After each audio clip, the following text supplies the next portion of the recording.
thanks to the council for organizing this, and to Sue, wherever you are out there. I think it's a brave conversation, an important one and forward thinking, so I was really happy to be able to be here today. One example of managed care in Washington is our mental health waiver. So I'm going to do kind of a brief history of that with some of the successes and some of the challenges. I'm the director of our Division of Behavioral Health and Recovery. We're part of a state organization that also includes long-term services and supports and IDD services. So we're part of an umbrella organization. I did envy some of the integration that I heard from you in your waivers from Michigan, so I'll catch you, I hope. In Washington, we've had a mental health managed care waiver for about 20 years.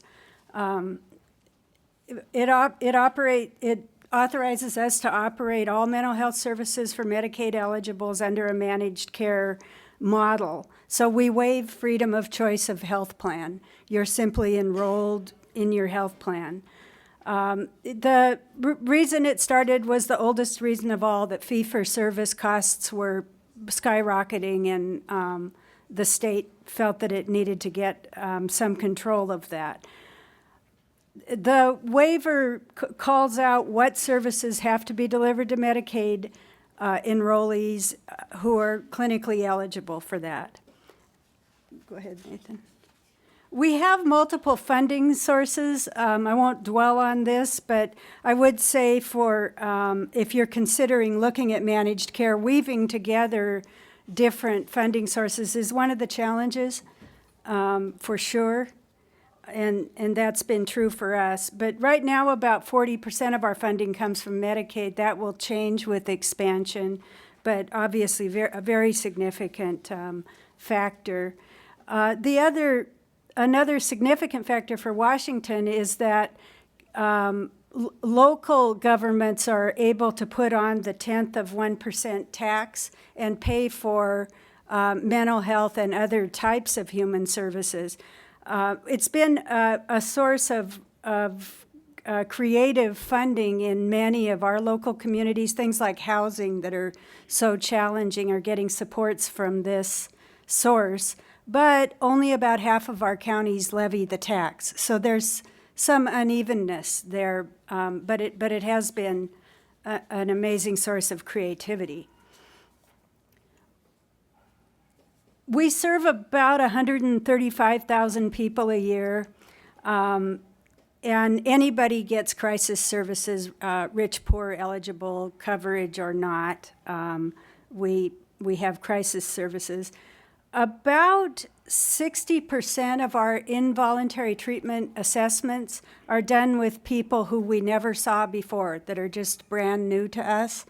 I bring that up because managed care we talk about the services that people are eligible and that they'll get.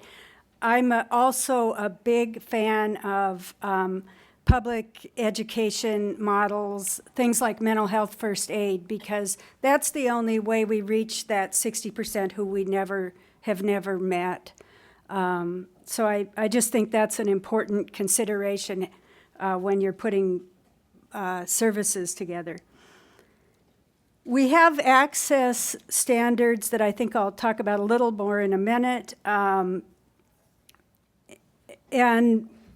the access standards are a way for us to say who's eligible for services. They've had sort of an unfortunate effect of making us not very good at early intervention and prevention, which in the world of mental health is very important. So that's something to think about too.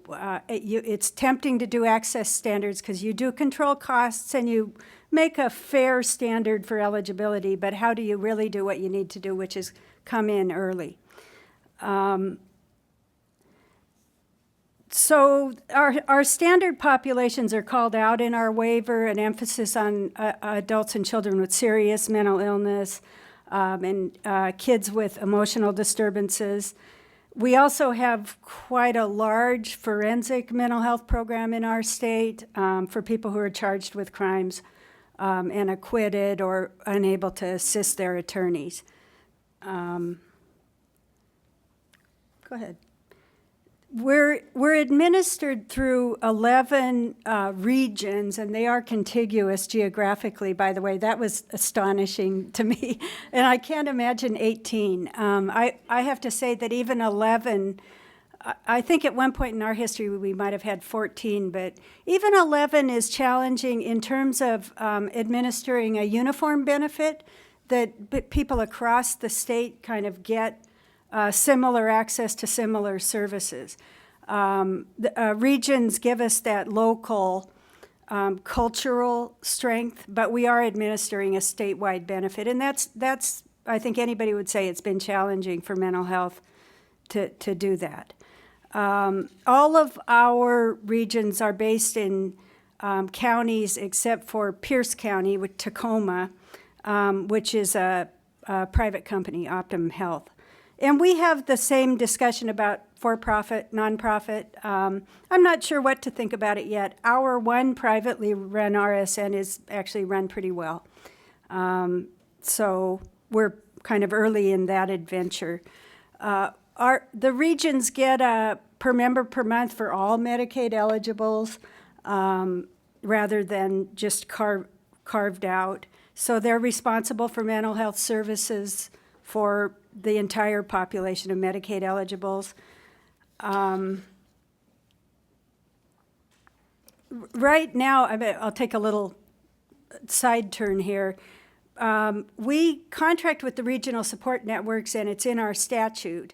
And some of you may be aware that we received a letter from CMS that's questioning that arrangement that says counties or RSNs have first right of refusal on those contracts.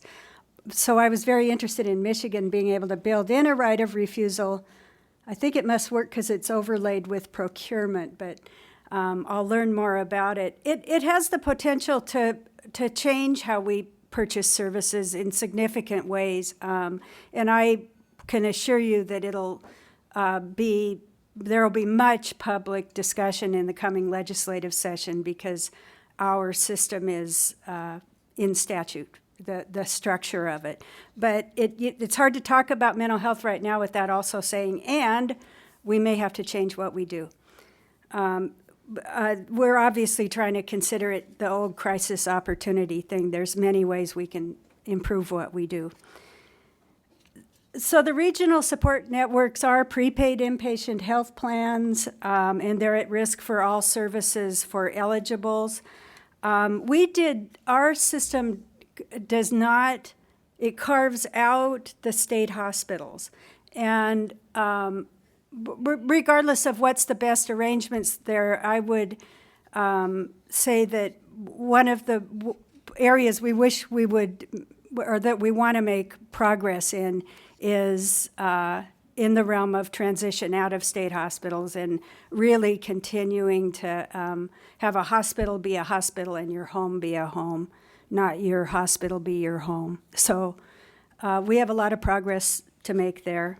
All of our contracts have the same requirements. How that plays out locally does vary, especially in counties that are able to access the local tax that I talked about. And those PIHPs subcontract with community mental health agencies for almost all of our services.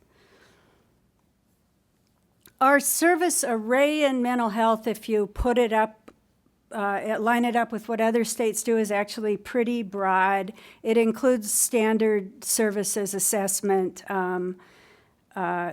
crisis, and various kinds of treatment.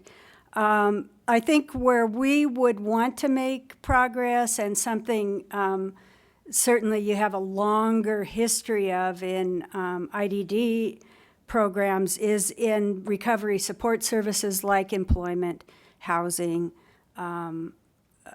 things like that. We have a bifurcated benefit the general medical plan has a small benefit for people with mild to moderate mental illness. And then when you have serious mental illness, you come into our carved out system. What that doesn't capture, the mild to moderate where you can get medication and counseling, it doesn't capture that maybe early job development with a 23-year-old who's having their first psychotic break is really the better intervention. So I think we'll do a lot of serious thinking about what's really the best way to structure this, and CMS may be giving us an opportunity to do that. And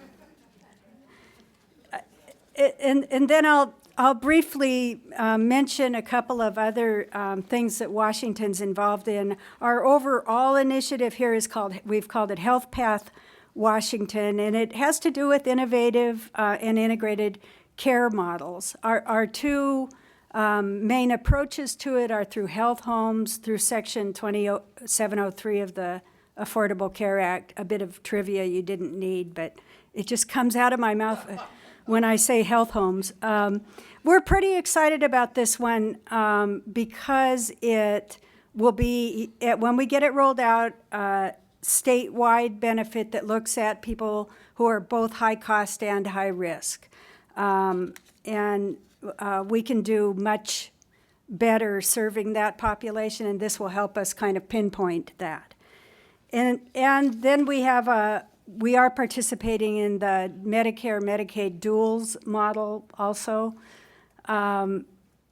For health homes, we'll identify the high cost, high risk through a predictive modeling system that looks at things like claims history, diagnoses, and figures out who those people are, and then they will be eligible for more intensive case management or care management, team-based approaches to care, better referral to community and social supports. I think it'll be very interesting. I think we have a good design here, but what I wouldn't want to fall into, and when I think about DD and managed care, case management isn't the service that fixes your life. I remember I think we were in Albuquerque talking to mental health clients who had their own budgets, a self-determination waiver, and one young guy said to us, "Oh, I don't have to spend my money on case management anymore." And I always remember that as we design case management models. The point here isn't case management, it's getting connected to the services you need, and we think health homes will do that. And then we're doing a fully integrated Medicare, Medicaid model in two of our larger counties in the state. Pretty exciting concept because for the first time it brings Medicare money to the table. You know, kind of self-interest would say for years, Medicaid has been saving Medicare a lot of money by providing good community-based services. And this, for the first time, brings those two pots together and says, how would that work if we really did a single program? So we're getting started on those. We're pretty excited about it. I'll be available to answer questions later, I think, when we do a panel this afternoon. But that's the quick and dirty history of mental health managed care. Looking back, I would say better investment in infrastructure. We had state staff that did not have that expertise that Rick talked about in managed care, and it's just too important to miss. And a better data system. We've struggled to say what we're buying in our system. And continuing to figure out how to take what originated in a medical model and put recovery supports there, put employment, housing, and those really important things in people's lives. So we're with other states in those same struggles. And we'll keep at it. So thank you very much. I'm going to bring Nathan on here. And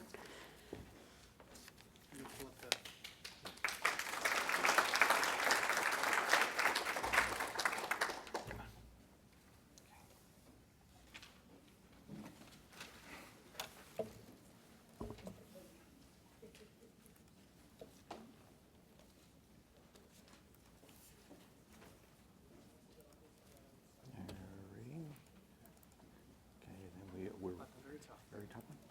Yep. Okay. Okay, then it takes just a second to get that back on the screen. Come on. You'll be all set. You've got the... Great. There you go. Well, good afternoon. I have the real privilege as we go through here of being the only thing that stands between you and lunch. So I'm going to take that into mind very much so and do what is typical for me and maybe rush through these slides a bit, recognizing if you have questions, I will try to breathe. Thank you, Representative. As needed, of course. But I will be around for lunch and be happy to take questions and follow up to this as we enter into lunch. The first slide I wanted to talk about before we get into the nitty-gritty of HCA's managed care is the new coverage continuum. And I guess the main point here is under the Affordable Care Act, the main delivery mechanism for that coverage for individuals that we're newly insuring in this state and throughout the country is through health plans, is through managed care products that are managing their care, are assigning primary care physicians, and for the vast majority of the newly eligible population, this state will serve in Medicaid, and for all of those pursuing their coverage through those exchange-qualified health plans, they will have a plan as the chief administering entity of that benefit they're now receiving. But this is the good news slide, right? So here's Enrollment Ramp Up. Also for some context setting, I referenced those newly eligibles. Not all of them come through the door the first day, but 120,000 is what we expect and we're hoping for coverage starting January 1 after open enrollment begins in October. That will ramp up slowly over time until 4 years into this, we believe caseload will stabilize. Again, the thing to stress is the vast majority, more than 90% of these enrollees will be receiving the bulk of their medical services through managed care plans. And of course, as Chris has already well documented, will be receiving any serious mental health services and needs through the existing RSN structure. Here's our current coverage landscape, and I think this is useful. We do currently have a fee-for-service delivery system in Medicaid, but if you look at the full benefit eligible populations, so those who are turning to Medicaid for the full array of their benefits, so no dual eligibles here, no partial eligibles, 81% today are enrolled in managed care. I've listed our 5 current plans. 3 of them are relatively new to this market as of July of last year, and you have a table that's breaking it out a little further. Again, this pie chart will look a little different as we go into 2014 and 2015, and an even greater share pushing 85 or even 90% by the time caseload is stabilized around the Medicaid expansion will be enrolled in managed care. And as well, the dual eligible pilot in Snohomish and King County will push these numbers up over time. So here they are. Healthcare Authority has grown up over time, and of course, as it was in the Medicaid Purchasing Administration previous, we weren't always so reliant on managed care. This has really been an iterative process. And July of last year is when we began the next major milestone of that process by enrolling Medicaid-only blind and disabled individuals, nearly 100,000 of them, into managed care products to receive the full array of their medical benefits through those products. And that has been quite a process. It was 6 months during that enrollment. Phased enrollment is very important in all of these discussions, but we believe we are seeing better care delivered, better utilization management, and most importantly, these folks are not just hanging out there. They have a primary care physician assigned to them and someone ensuring that they're receiving the care that they need. Which leads me to this. I don't expect anybody to actually be able to read this. But this documents, with our 5 managed care plans, not all of them participate in every county or every service area. The other reason this is up here, because you see that our RSNs have a certain regional structure. We have county-based chemical dependency benefits. We have regionally structured AAAs. We do Medicaid and case management for Medicaid in a variety of different ways, and they don't all line up. They're very fractured both on the administrative and financing level. So one of the things we're certainly thinking about, and one of the elements that definitely fits into the innovation planning process, is how Medicaid as a purchaser and between both agencies can come up with a more fluid approach. And we're even thinking on the medical side, does that mean we need to start purchasing on a more regional basis, one that reflects some natural communities of care and referral patterns, as opposed to these one-off county arrangements that can sometimes result in lost opportunities.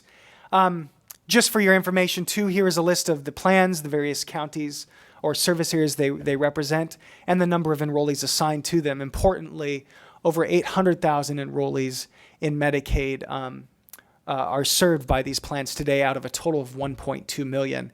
Again, the bulk of those 400,000 are folks like our family planning clients, folks like our dual eligibles, our partial cost sharing Medicare dual eligibles, who are only receiving a partial benefit from Medicaid. So what is the value add? Why has the state pursued managed care? Why did it pursue managed care some 25 years ago with the basic health plan, which has been an exclusively managed care administered program? And why has Medicaid made the steps it has? There's a few reasons, and there's more than I could fit on one slide, but I'll go through these briefly. First of all, it guarantees access to a primary care provider. One of the first expectations of a managed care plan when they receive an enrollee is to ensure that they are assigned to a primary care physician. And short of doing that, they're not meeting a contractual requirement and would not be allowed to continue business in the state. Secondly, as part of their care management routine and contractually required of them, is to provide 24/7 access to a toll-free nurse hotline.